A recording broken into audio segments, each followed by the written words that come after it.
o Deus Criador. Toda a terra celebra-te com cânticos de júbilo, pois tu és o Deus Criador. Pois tu és o Deus Criador. Pois tu és o Deus Criador.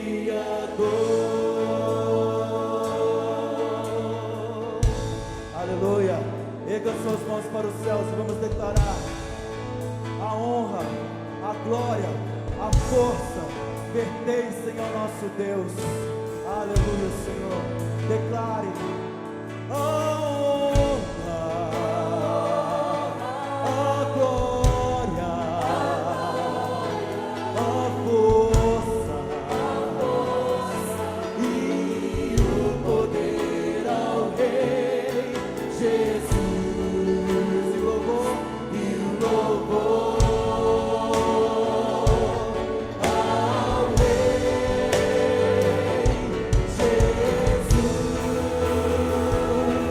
A honra, a glória, a força e o poder ao Rei Jesus. E o louvor ao Rei Jesus. A honra, a glória, a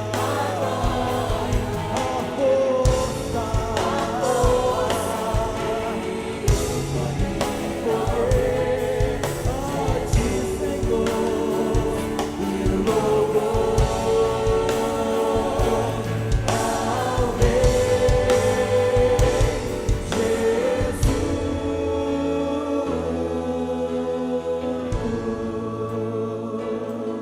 Jesus. Glória a Deus. Vamos abrir a palavra de Deus essa noite, mais uma vez, em Atos capítulo 27. E eu vou dividir a minha mensagem em duas partes. Nós vamos falar sobre esse assunto de Atos capítulo 27 e 28. Nós vamos falar em 2 domingos. Começo hoje e vamos terminar no próximo domingo.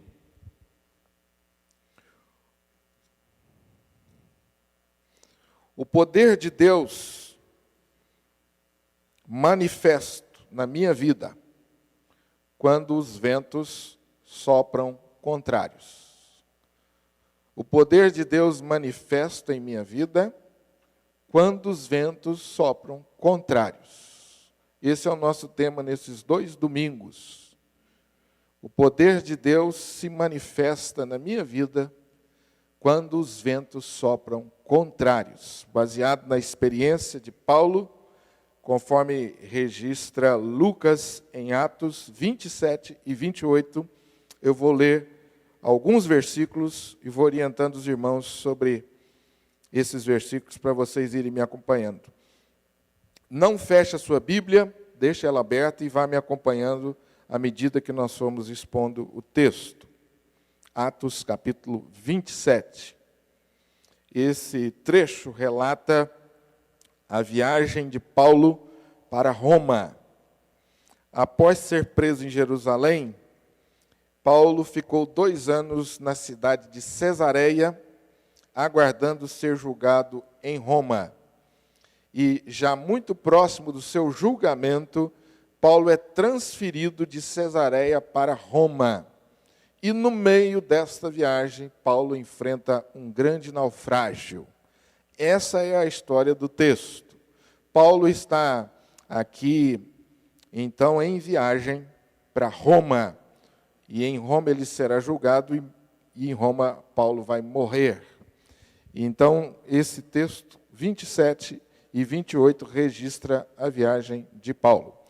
Começando no versículo 2, diz assim o texto: embarcando num navio adramitino que estava de partida para custear a Ásia, fizemo-nos ao mar, indo conosco Aristarco, macedônio de Tessalônica. Versículo 7. Navegando vagarosamente muitos dias e tendo chegado com dificuldade de fronte de Quinido, não nos sendo permitido prosseguir por causa do vento contrário, navegamos sob a proteção de Creta na altura de Salmona.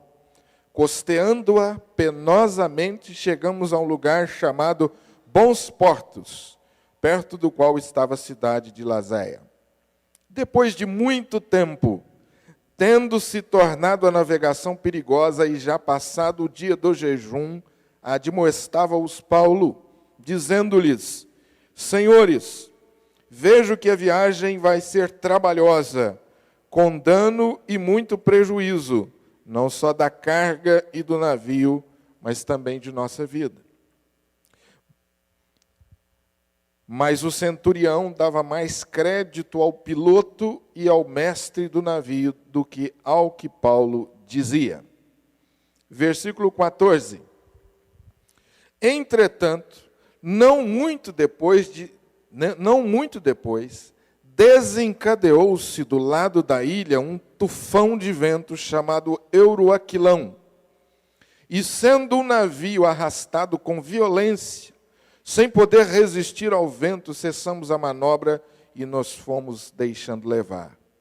Passando sob a proteção de uma ilhota chamada Cauda, a custo conseguimos recolher o bote.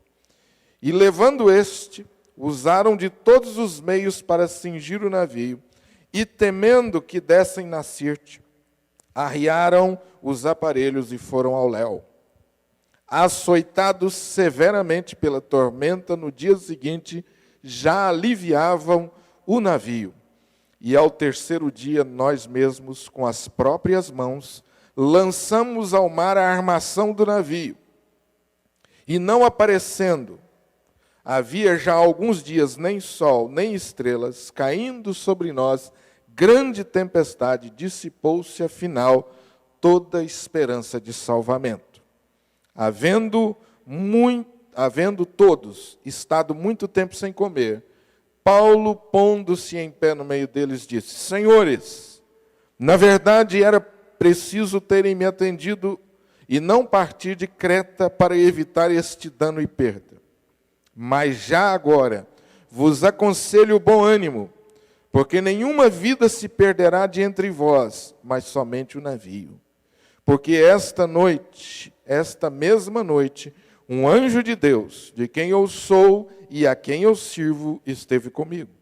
Dizendo Paulo: não temas, é preciso que compareças perante César, e eis que Deus, por sua graça, te deu todos quantos navegam contigo.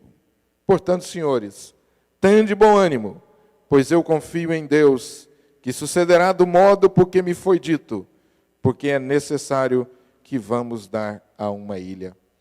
Vamos ler somente até aí, que Deus abençoe essa palavra e aplique o nosso coração. Amém? Deixe sua Bíblia aberta, como eu já disse, por favor, aí nesse trecho. Você deve ter prestado atenção e vai se lembrar de como nós começamos o nosso culto essa noite.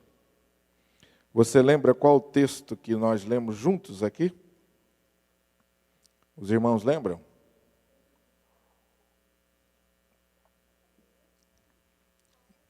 Não, o Alisson pediu para nós lermos um texto. Atos, capítulo 1, versículo 8, lembraram? Dá para projetar novamente, por favor? É Carlos? Carlos, por favor, querido. Atos, capítulo 1, versículo 8. Olha o que diz o texto. Palavras de Jesus para os seus discípulos. Mas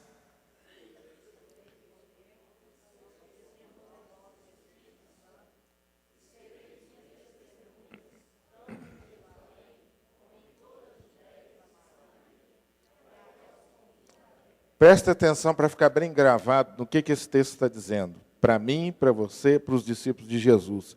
Mas recebereis o quê? Poder. Ao vir sobre vocês o Espírito Santo. E então sereis o quê? Testemunhas em todos os lugares. Todos nós, obrigado Carlos, todos nós aqui, que nos identificamos como cristãos, que amamos a Deus, reconhecemos a Jesus como Salvador, e que amamos a palavra, e que nos identificamos como discípulos de Jesus, todos nós, indistintamente, estamos debaixo dessa ordenança. Não sei se você já parou para pensar no que significa isso. Não sei se você tem se lembrado que eu e você, que nós estamos aqui neste mundo debaixo dessa ordenança. Já parou para pensar?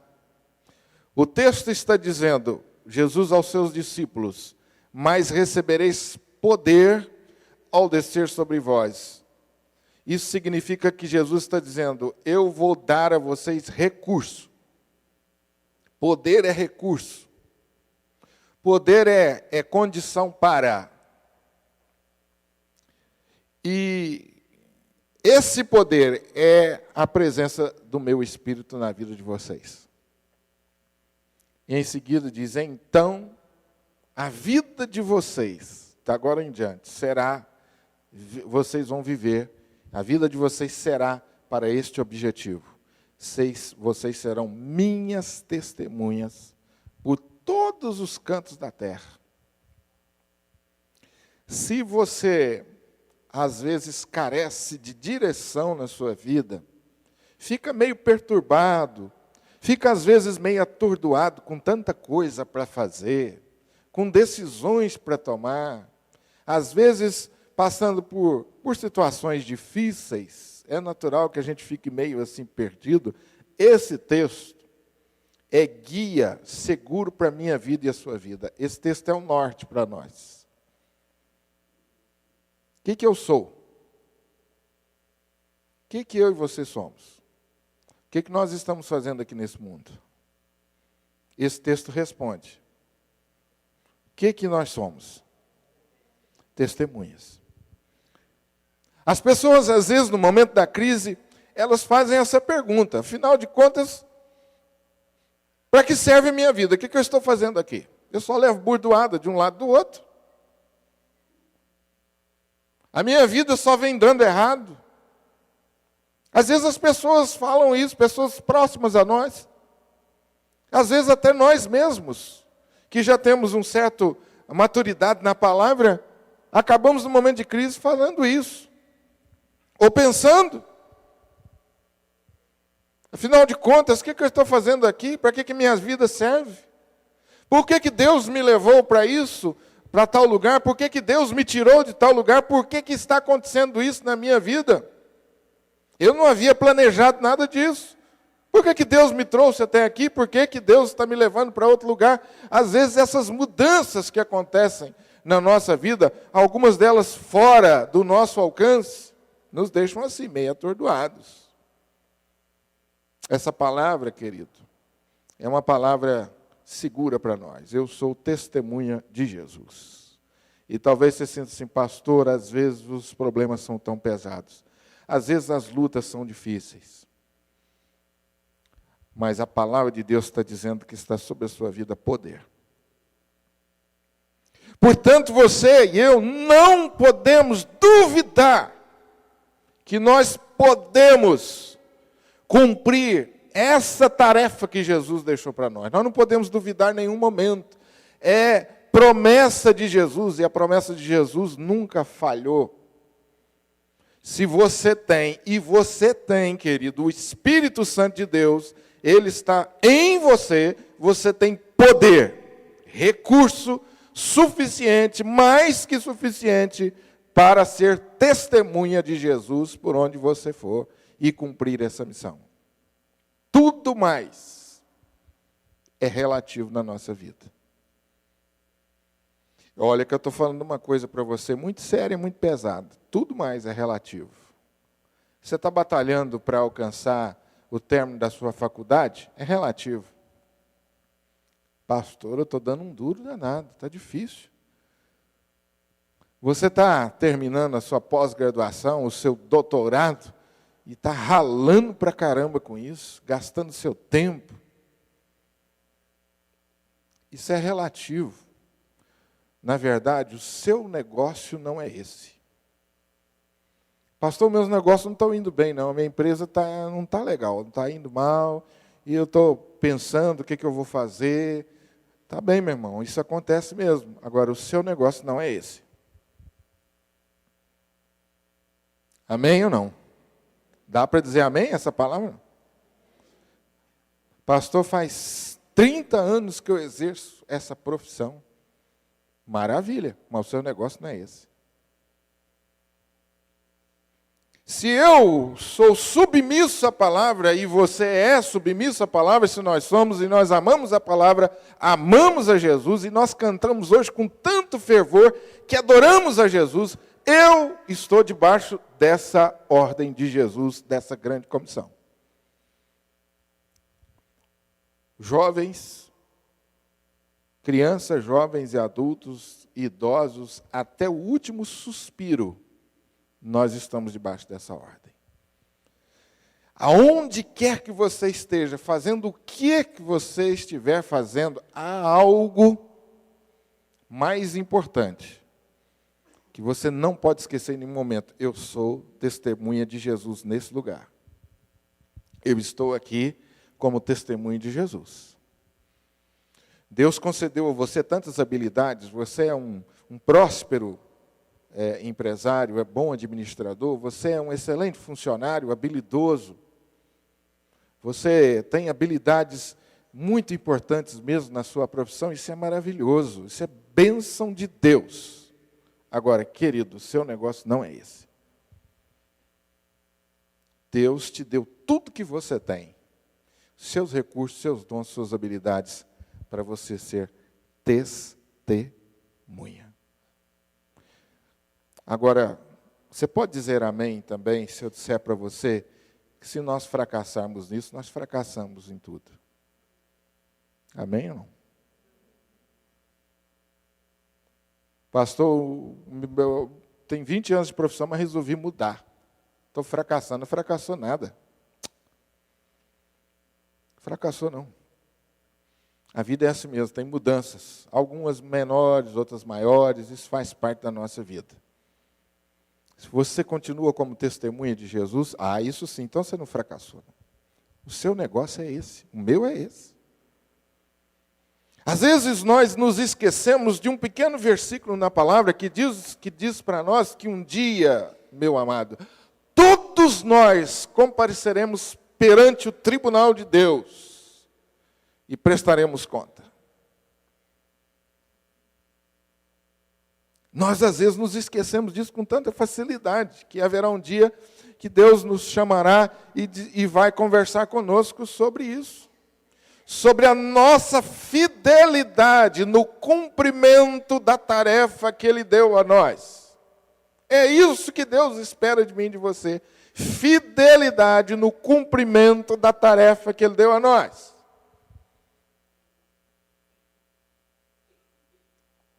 Você está onde está para fazer diferença, para ser testemunho de Jesus, com uma missão maravilhosa. Essa é a tarefa mais importante que alguém pode almejar na sua vida. Existem outras expressões que a gente poderia descrever essa nossa tarefa. Por exemplo, a Bíblia descreve você, me descreve como cooperador de Deus. Olha que palavra maravilhosa. Cooperar é trabalhar junto. Então, quando você sai para fazer alguma coisa, ou fazendo alguma coisa, ou vivendo, você está em cooperação com Deus. Você está trabalhando junto com Deus. Isso é maravilhoso, não é? Aí você acorda na segunda-feira com aquela lombeira, né? Oh, meu Deus, que vontade de ficar na cama. Por que eu vou trabalhar? Você está em serviço de Deus. Você vai como testemunha de Jesus. Para onde você vai? Na porta que Deus abriu no lugar que você colocou. Amém? E eu quero dizer para você, também a título de introdução, que isto é felicidade. Qual o conceito que você tem de ser feliz? Se alguém parar você e disser para você, o que é felicidade? Me explica, você que vai tanto à igreja, me explica aí, o que é felicidade? Você está apto para conversar com essa pessoa sobre esse assunto? O que é ser feliz? E eu vou dizer mais para você, querido, porque que tem muita gente que está momentaneamente infeliz, insatisfeito, descontente. É porque ainda não entendeu que felicidade é isto, é você ter consciência do seu chamado nesse mundo e viver com fidelidade e terminar o seu dia podendo dizer, fui fiel a Deus na minha missão. Isso é felicidade. E aí Deus olha para você, meu querido, e olha para a sua vida e Ele sente um tremendo prazer na sua vida. E a Bíblia diz que Deus fala assim, descansa, porque eu continuo trabalhando por você, meu filho. Amanhã você vai levantar, tem muita coisa dos seus problemas que eu já vou ter resolvido. Tem muita coisa que você está penando, você pode deixar amanhã, está tudo resolvido. Eu não vou tirar todos os problemas não, mas tem muitos eu vou tirar. Essa noite mesmo, continua dormindo, repousando, que eu vou trabalhar para você. E aí você coloca a cabeça no travesseiro e descansa o sono dos justos, aquele sono repousador, renovador. Porque está tudo certo? Não é não. Porque você já acabou tudo que tinha para fazer? Não é não. Mas é porque você terminou mais um dia com a sua consciência tranquila de que você foi fiel na sua missão. E eu vou falar uma coisa que eu não tinha planejado para você, e vou falar para você porque esse assunto está na onda. Por que a igreja evangélica no Brasil tem sido questionada? Muita gente, mas estamos fazendo pouca diferença. Por que a igreja evangélica tem sido tão questionada? Por que nós cristãos? Por que o nosso país? É porque muitos de nós que estamos dentro das fileiras da igreja ainda não entendemos isso, que nós estamos em missão. E eu quero dizer para você com muita tranquilidade que na minha visão, e eu não estou sozinho não, tem gente bem mais habilitada para dizer que o problema nosso é esse. Nós ainda não amadurecemos nessa ideia de que nós estamos aqui de passagem e enquanto estamos aqui, nós estamos com a missão. Isso é ser cristão, amado. Alguns testemunhos importantes. O pastor Ben Yong, num dos congressos que eu participei, é um pastor chinês, pastor de uma igreja na China, que se reúne no subterrâneo da cidade. Naquela época tinha mais de 1 milhão de membros. Hoje eu não sei quantos, mas naquela época tinha. Eu não sei nem imaginar isso. Você sabe? Eu não sei. E o pastor Ben Yong disse assim, meus irmãos, o problema que eu tenho lá na China é que quando nós terminamos o culto, eu tenho que atender uma fila de jovens. E o pessoal parou para ouvir, né? E esses jovens vão fazer o quê, pastor? Não, esses jovens, eles se apresentam para o trabalho missionário. E eu tenho que atender todos eles. Aí o pessoal, assim, maravilha, que bênção, né? Um despertamento missionário. Ele falou, só que ser missionário na China é um pouco diferente de ser missionário aqui. Quando o jovem na China, na minha igreja, se apresenta para a obra missionária, ele está dizendo: eu estou pronto a morrer por Jesus a qualquer hora. Porque quando na China você fala assim, eu sou cristão,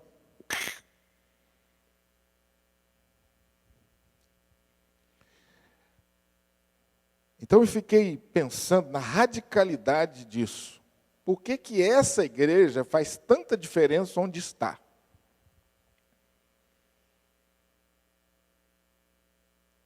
Olha a visão dessas pessoas. O jovem, cheio de inteligência, de capacidade, se apresenta e o pastor não tem tempo para atender todo mundo. Está dizendo, estou pronto a morrer por Jesus. Isso é alguém nessa vida que entendeu por que nós existimos. Alguém que radicalmente entendeu a razão da nossa existência. Bom, se Deus me levar desse mundo por ser fiel testemunha, cumpri minha missão.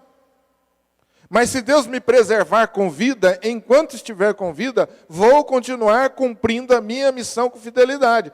Ou seja, se vivendo ou se morrendo, eu vivo para o Senhor. Porque essa é a razão da minha existência. Isso, meu amado irmão, é felicidade. Eu fiquei pensando, sabe, querido, por que às vezes nós somos tão descontentes com o que nós temos? Já parou para pensar?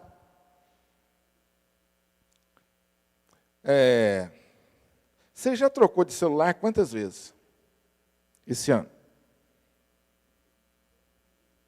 Você já trocou de televisão quantas vezes esse ano? Você já observou que a diferença de um para o outro não é muita coisa? O mais antigo que você tinha e esse, falam do mesmo jeito. Você ouve e fala do mesmo jeito. O resto, o que acrescentou foi o uso da internet, o resto é periferia. Mas a gente não se contenta quando não troca.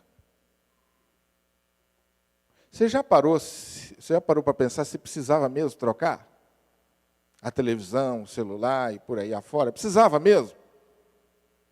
Mas não, há um consumismo que cresce no nosso meio, um desespero pelo comprar, pelo ter.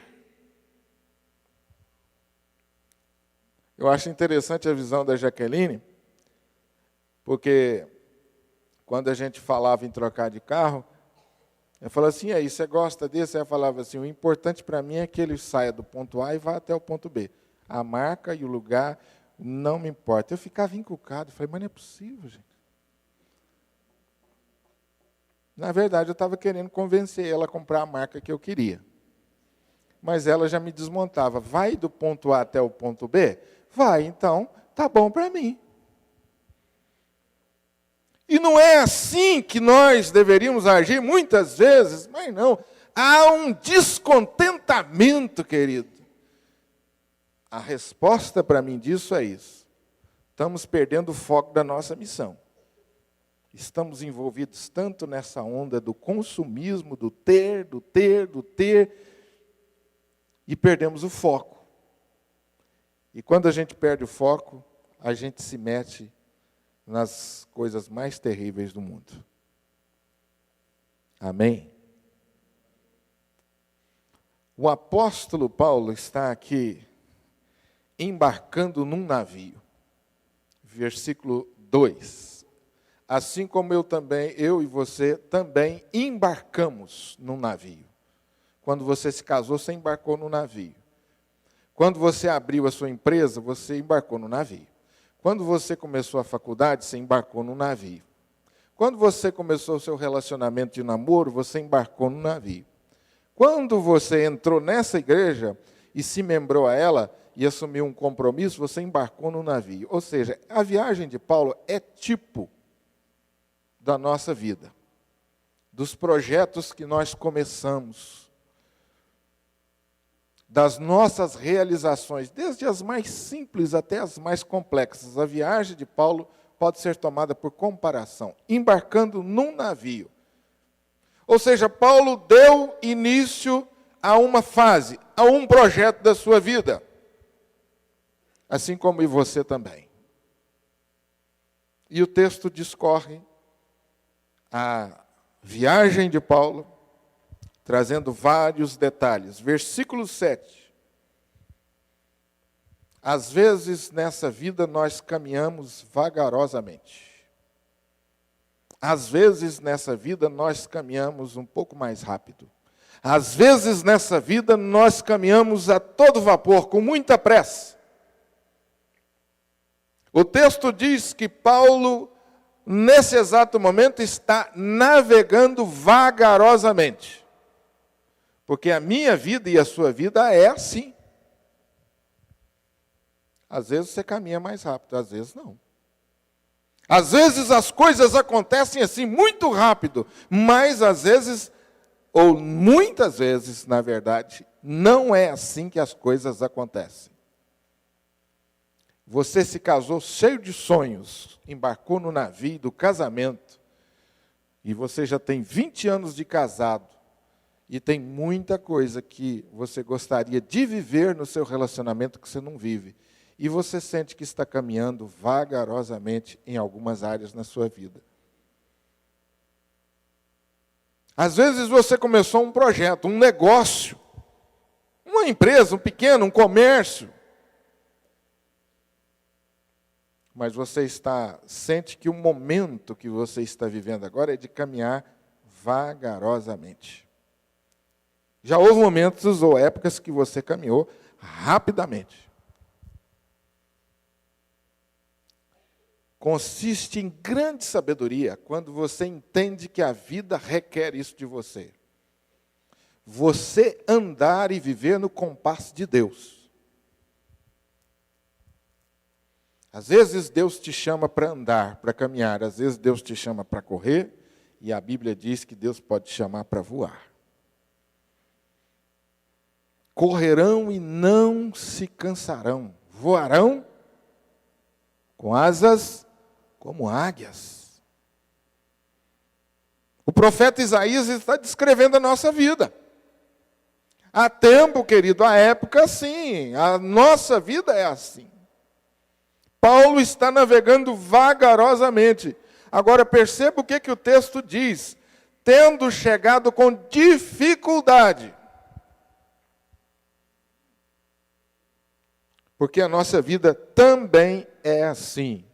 E o texto diz que as dificuldades eram tão grandes que ele foi impedido de prosseguir. Porque as dificuldades na nossa vida podem crescer a ponto de impedir a realização de um projeto. Agora o texto diz que o que impediu de prosseguir foi o vento contrário. O versículo 8 diz que ele continuou navegando penosamente, até chegar em um determinado lugar, onde ali eles ficaram um tempo. Curiosamente, o lugar chama Bons Portos. Talvez Deus tenha dado para Paulo e para a sua equipe de viagem um tempo de descanso, de refrigério. Mas o versículo 9 diz que depois de muito tempo, aquela navegação tornou-se ainda mais perigosa. E já passado o tempo do dia do jejum, admoestava-os Paulo, dizendo: Senhores, vejo que a viagem vai ser trabalhosa, com dano e muito prejuízo, não só da carga e do navio, mas também da nossa vida.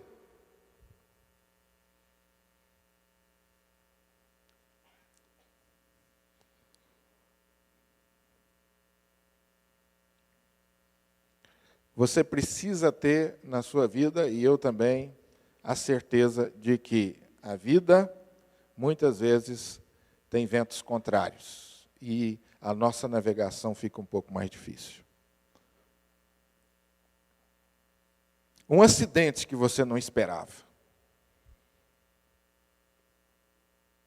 E deixou você em tratamento médico durante muito tempo.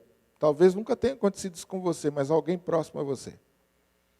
interrompeu alguns dos seus sonhos, tornou a sua vida um pouco mais difícil. Agora, uma coisa você também pode ter certeza: ventos contrários vêm para todos nós. Ventos contrários podem vir de repente e inesperadamente. Ventos contrários vêm de diferentes direções. Ventos contrários são cegos. Nós gostamos do vento que sopra suavemente. E às vezes nós nos iludimos achando que vai ser sempre assim.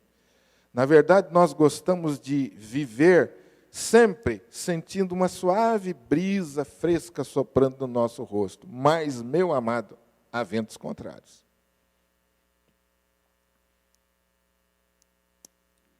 Existem ventos que nos impedem, mesmo quando nós estamos com as melhores intenções. Existem ventos que dificultam o nosso progresso e impedem nossos sonhos e se tornam realidade. Eu participei de um congresso de pastores, agora já compartilhei com vocês, e fiquei conhecendo lá um pastor que eu já conhecia de nome, e num momento de conversa lá, ele estava precisando abrir o coração dele, e ele contou para mim os planos que ele tinha, e ele contou para mim os seus planos, me disse a sua base teórica, as suas ideias, a sua formação.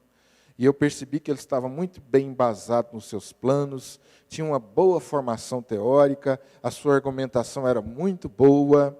E ele disse para mim o seguinte: eu sei que você já passou por isso, e eu quero que você me diga onde eu estou errando. E eu disse para ele: meu querido, você não está errando em nada. Na minha visão, você está nota 10. Mas por que as coisas não estão dando certo e as pessoas não estão me apoiando? E eu só tive para dizer para ele assim: a vida é assim, meu caro. Você acha porque você está cheio de boas intenções, todo mundo vai aplaudir? Você acha porque você é pastor e se apresenta na frente de uma igreja e diz assim: eu sou pastor, todo mundo vai bater continência e vai dizer assim: você é um homem de Deus e nós vamos seguir você 100%? Que mundo você está vivendo? Acorda. Ele falou: é mesmo? Eu falei assim: meu querido, você está querendo que Jesus, nem Jesus conseguiu. Como assim? Ele falou: Jesus teve um que se levantou contra ele. E às vezes a gente esquece disso. A vida é assim, ventos que dificultam o nosso progresso e impedem que os nossos sonhos se tornem realidade. E eu vou dizer mais para você: há ventos que tornam as nossas vidas difíceis e angustiantes. O versículo 9 diz que foi um tempo assim na vida de Paulo, a navegação foi perigosa. E eles fizeram um tempo de jejum, mas a dificuldade persistiu. Eles estavam assustados. A nossa vida é assim. Há ventos contrários. Amém? É difícil dizer amém para isso, eu reconheço. Mas não, Ivon, a vida é assim. A vida é assim, amado. Jesus deixou isso muito bem claro para nós: no mundo tereis aflições. As tempestades vão soprar sobre a vida daquele que construiu sobre a rocha também. Não é porque os ventos são contrários que você está fora da presença de Deus ou porque você está em pecado, não. Ventos contrários vêm na vida de todos nós, mesmo quando somos fiéis. Que ventos contrários sopraram sobre a vida do íntegro Jó. Que ventos contrários. Tem um livro inteiro da Bíblia, 42 capítulos, para nos fazer lembrar disso. Ventos contrários sopram na vida daqueles que são íntegros e daqueles que são justos. Amém? Você está passando por um momento de ventos contrários? Não se sinta sozinho nem isolado, você faz parte da maioria. Isso nos torna comuns. Isso nos torna comuns. Pastor, estou vivendo uma luta, então seja bem-vindo ao time. Seja bem-vindo. Você é ser humano, você está na vida, você está vivo. Essa é uma realidade inegável. Agora você presta atenção, querido, que o texto nos fala uma coisa que às vezes nós nos esquecemos. O apóstolo Paulo se levantou diante daquela realidade dominada pelo medo, pelo pavor, pela preocupação, pela angústia. O apóstolo Paulo se levantou e disse: senhores, atenção, por favor. Eu vejo que essa viagem vai ser trabalhosa, com dano, com muito prejuízo, não só da carga que nós levamos, mas também da nossa própria vida. Mas, apesar de Paulo ter se levantado e admoestado dos perigos, o centurião, versículo 11, deu mais crédito ao piloto, ao mestre do navio, do que ao que Paulo dizia. Ou seja, teve alguém que preferiu não ouvir a Paulo e dar ouvido ao técnico responsável pela condução daquela embarcação. A sua vida e a minha vida, sempre a nossa vida será povoada basicamente por 4 tipos de pessoas. Primeiro, aqueles que tomam decisões baseadas em sua própria capacidade. Segundo, aqueles que são conduzidos pela opinião dos outros. A maioria do navio foi conduzida pela opinião dos outros. Terceiro, o seu mundo é povoado por aqueles que estão perdidos e que não sabem para onde estão indo. E quarto lugar, o seu mundo é povoado por aqueles que buscam a direção de Deus para suas decisões e se submetem a elas. Meu amado, sempre o nosso mundo será povoado por esses tipos de pessoas. Primeiro, aqueles que se julgam capazes de dirigir a sua própria vida e que nunca pedem opinião a Deus, que não oram, que não leem a palavra e que acham que têm capacidade para resolver os seus problemas, a sua inteligência é suficiente, as suas estratégias são suficientes, então ele toma as suas próprias decisões e vai em frente. Conhece alguém assim? Tem aqueles que são conduzidos pela opinião dos outros. Você já deve ter participado de um grupo ou de uma equipe assim.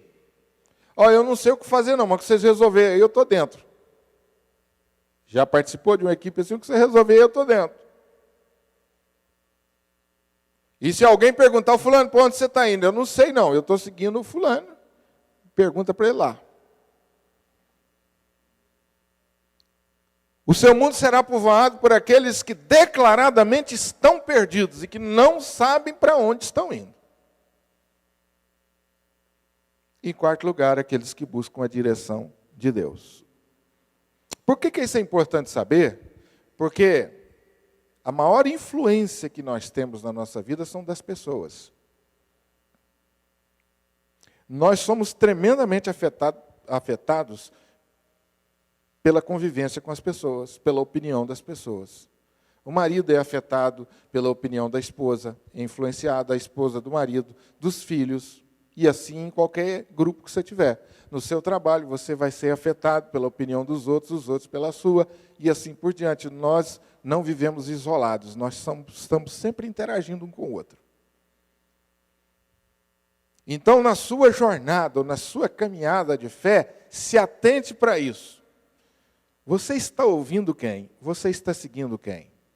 Que direção você está tomando? Para onde você está indo? Você embarcou num navio na direção de quem? Presta atenção, querido, na minha pergunta. Você embarcou no navio na direção de quem?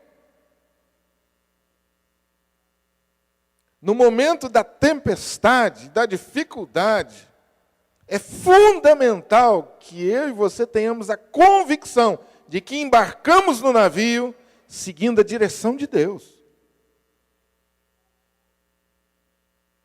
Por que o apóstolo Paulo fez diferença onde ele estava? Porque o apóstolo Paulo entrou naquela embarcação pela vontade de Deus. E no momento que veio a tempestade, a quem o apóstolo Paulo recorreu? A Deus. E enquanto eles estavam preocupados em encontrar uma alternativa, o apóstolo Paulo estava falando com Deus, que havia ordenado que ele estivesse ali. O Deus que havia colocado Paulo naquele lugar. Paulo estava falando com ele: ó Deus, como é que é essa história? O que vai acontecer? Qual é a sua instrução agora, Senhor? Por que nós, às vezes, fracassamos no nosso testemunho? Porque embarcamos no navio sem a direção de Deus, e isso é, muitas vezes, a razão maior do nosso fracasso. E segundo, porque quando isso acontece, nós perdemos toda a nossa confiança de buscar a Deus. Não recorremos a Deus, abrimos mão da dependência de Deus. O casal de namorados que brigou, depois foi conversar com o pastor. Pastor, eu acho que esse namoro nosso não vai dar certo. Eu acho que Deus não quer que a gente fique junto. E aí, às vezes, a gente pergunta assim: quando vocês começaram a namorar, vocês pediram a direção de Deus? De jeito nenhum, pastor. Ninguém nem lembrou disso. E às vezes ainda fala assim: pastor, o que Deus pode fazer pela gente? Pastor, será que Deus não está ouvindo as minhas orações? Eu falei: mas você começou sem pedir a direção a Ele, agora você está querendo que Ele entre no barco. Como é que vai ser essa história? E aí a gente começa a ser levado por dúvidas.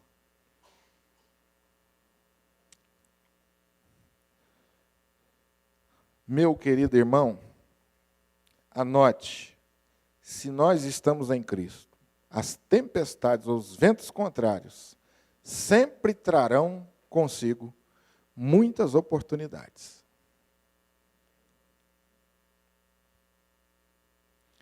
O apóstolo Paulo está aqui percebendo uma grande oportunidade. Quarta-feira nós falamos um pouco sobre isso. O vocábulo crise em chinês é formado por 2 ideogramas. Um significa perigo e o outro significa oportunidade. Para a filosofia oriental, crise significa perigo e significa também oportunidade. A palavra grega para crise significa decisão importante. Esse é o seu significado básico. Quando você junta esses significados dessas culturas milenares, você pode entender que a crise é uma grande oportunidade. Mas você precisa tomar algumas decisões importantes. É maravilhoso que no meio dessa crise, o servo de Deus se levanta em nome de Deus, em nome de Jesus. O barco está afundando. E o apóstolo Paulo poderia ter aqui outra atitude, como, por exemplo, gente, vamos pular fora. Mas não, esse homem vai orar e pedir a direção de Deus. E quando se levanta, fala na direção de Deus. O texto diz que a viagem continuou perigosa. Versículo 20. Aliás, antes do versículo 20,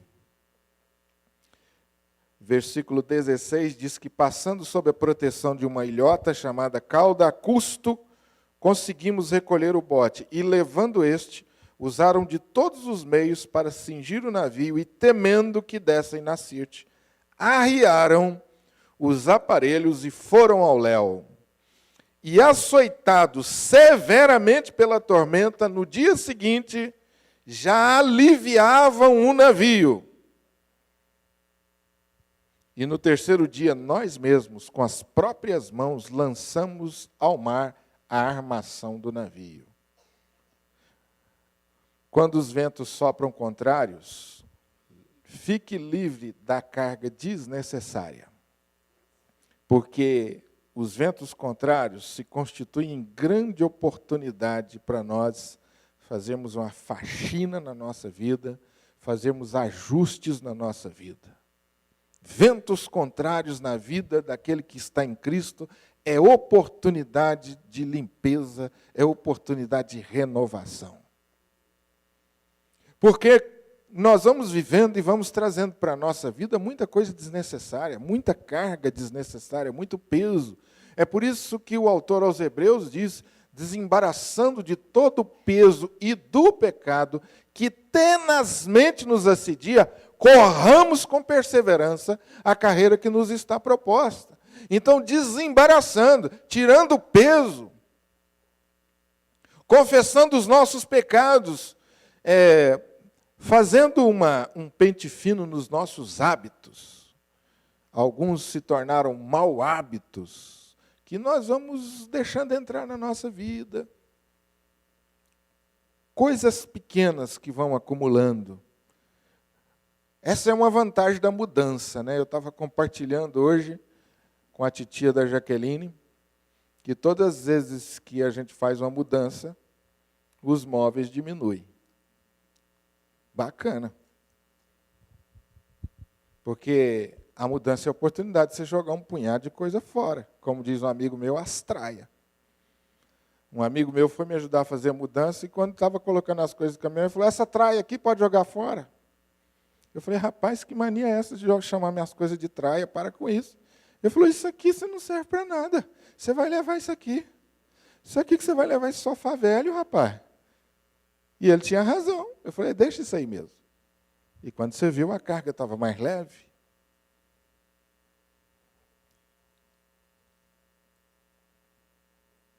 Havendo todos estado muito tempo sem comer, Paulo ponde-se no meio deles. Querido, veja a posição do cristão no meio da tempestade. Paulo se colocou no meio deles e disse, senhores, na verdade, era preciso terem me atendido e não partido de Creta, para evitar dano e perda. Mas agora, vos aconselho bom ânimo. Interessante a postura de Paulo, né?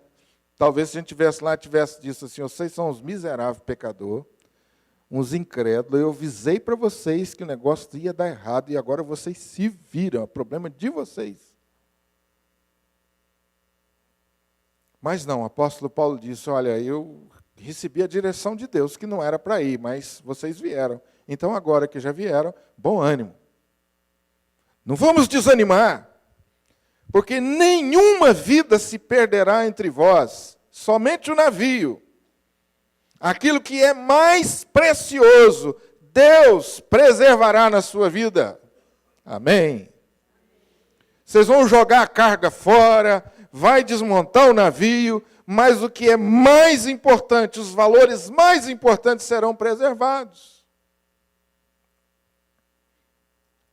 Porque essa mesma noite, um anjo de Deus, de quem eu sou e a quem eu sirvo, esteve comigo. Paulo estava firmado em duas coisas. De quem eu sou? Deus. E quem eu sirvo? Deus. Essa é a referência de Paulo. O Deus que falou comigo é o Deus que é Senhor da minha vida e é o Deus a quem eu sirvo. Eu estou a serviço dele. As duas referências de Paulo em relação a Deus. Amém? Quando os ventos sopram contrários, no que você se assegura? Porque talvez alguém pudesse se levantar naquela viagem e dizer, Paulo, baseado em que você acredita nisso que você está falando?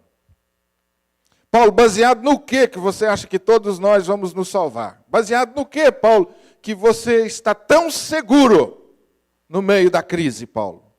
Baseado no que você está se dirigindo a nós com tanta serenidade, com tanto otimismo, Paulo? Baseado no que é o seu otimismo? O Deus, meu Deus, o Deus da minha vida e o Deus a quem eu sirvo me disse. Ponto final. Por que você está seguro diante dos ventos quando sopram contrários? Porque o Deus a quem você serve guarda a sua vida. A minha vida e a sua vida está nas mãos dele.